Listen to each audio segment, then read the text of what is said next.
নিত্যপণ্যের ঊর্ধ্বগতি আর জীবনযাত্রার ক্রমবর্ধমান ব্যয়ের সঙ্গে তাল মেলাতে হিমশিম খাচ্ছেন সাধারণ মানুষ। এই কঠিন বাস্তবতায় সরকারি কর্মচারীদের জন্য নতুন একটি বেতন কাঠামো এখন সময়ের দাবি। দীর্ঘ প্রতীক্ষার পর গঠিত হয়েছে নবম বেতন কমিশন। কিন্তু কি এর যৌক্তিকতা? কেমন হওয়া উচিত নতুন এই পে স্কেল?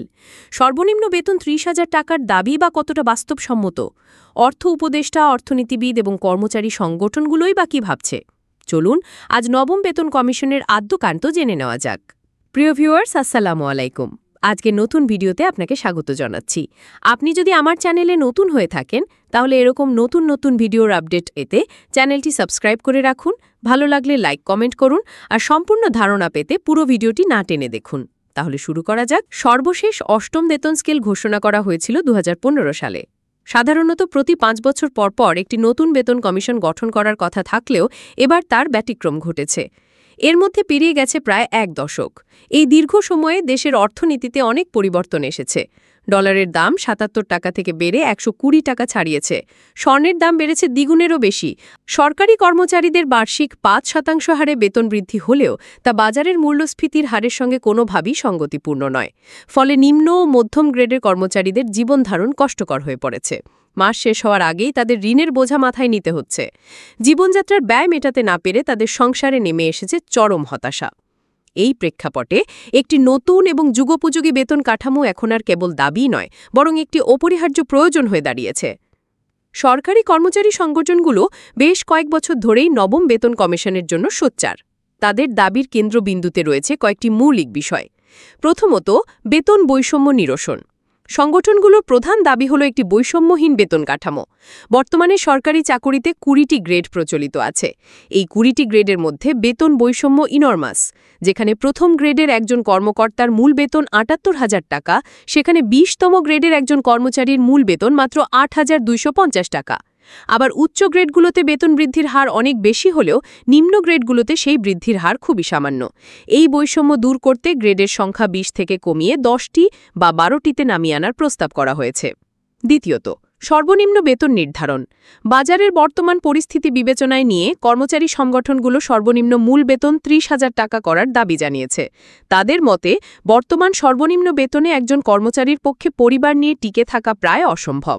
তৃতীয়ত, অন্যান্য সুযোগ সুবিধা। সংগঠনগুলো টাইম স্কেল, সিলেকশন গ্রেড পুনর্বহাল এবং শতভাগ পেনশন সুবিধা ফিরিয়ে দেওয়ার দাবি জানিয়েছে। এছাড়া সচিবালয়ের মতো সব দপ্তরের কর্মচারীদের জন্য রেশন ব্যবস্থা চালু, বাড়ি ভাড়া, চিকিৎসা ভাতা, টিফিন ও শিক্ষা ভাতার মতো বিষয়গুলো যুগোপযোগী করারও জোর দাবি রয়েছে। দাবি আদায়ের লক্ষ্যে তারা বিভিন্ন সময় আলোচনা সভা ও সংবাদ সম্মেলনও করেছে। সরকারি কর্মচারীদের এই দাবির প্রেক্ষিপটে সরকারের মখব কি? অন্তর্বর্তীকালীন সরকারের অর্থ উপদেষ্টা সালেউদ্দিন আহমেদ বিভিন্ন সময় কর্মচারী সংগঠনগুলোর নেতাদের সঙ্গে বৈঠক করেছেন।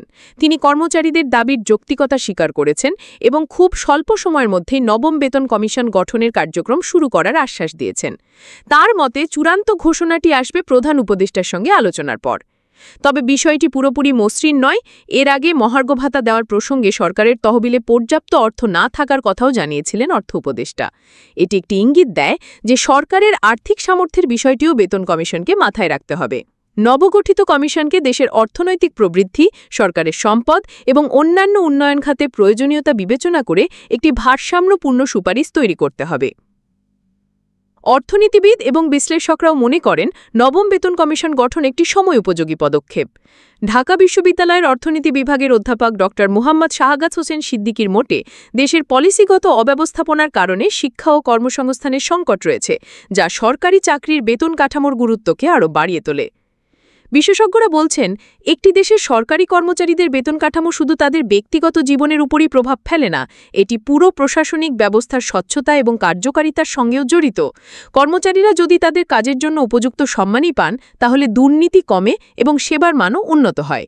তাদের মতে নতুন বেতন কাঠামোতে শুধু বেতন বৃদ্ধিই নয়, বরং জীবনযাত্রার ব্যয়, মূল্যস্ফীতি এবং কর্মচারীদের কাজের পরিবেশের মতো বিষয়গুলো গুরুত্বের সঙ্গে বিবেচনা করা উচিত। সব পক্ষের মতামত ও দাবি বিশ্লেষণ করলে একটি আদর্শ নবম পে স্কেলের কিছু সম্ভাব্য রূপরেখা পাওয়া যায়। গ্রেড সংখ্যা হ্রাস। ২০টি গ্রেডের পরিবর্তে যৌক্তিক কারণে 10টি বা 12টি গ্রেড নির্ধারণ করা। বৈষম্য কমানো। সর্বোচ্চ ও সর্বনিম্ন বেতনের অনুপাত 1:5 বা কাছাকাছি একটি যৌক্তিক পর্যায়ে নামিয়ে আনা। বাস্তবমূলক বেতন। সর্বনিম্ন মূল বেতন ২৫ থেকে ৩০,০০০ টাকার মধ্যে নির্ধারণ করা। ভাতা পুনর্গঠন, বাড়ি ভাড়া, চিকিৎসা, শিক্ষা ও টিফিন ভাতা বর্তমান বাজার দরের সঙ্গে সামঞ্জস্যপূর্ণ করা। মূল্যস্ফীতির সঙ্গে সমন্বয়, প্রতি বছর মূল্যস্ফীতির হারের সঙ্গে সমন্বয় করে বেতন বৃদ্ধির একটি স্থায়ী পদ্ধতি চালু করা। সাবেক অর্থসচিব জাকির আহমেদ খানকে প্রধান করে নবম জাতীয় বেতন কমিশন গঠন করা হয়েছে এবং তাদের আগামী ৬ মাসের মধ্যে প্রতিবেদন জমা দিতে বলা হয়েছে। এই কমিশন কি পারবে দীর্ঘদিনের পুঞ্জীভূত বৈষম্যের অবসান ঘটাতে? তারা কি পারবে সরকারি কর্মচারীদের জন্য একটি মানবিক এবং মর্যাদাপূর্ণ জীবন নিশ্চিত করতে? এই প্রশ্নগুলোর উত্তর পেতে আমাদের আরও কিছুদিন অপেক্ষা করতে হবে।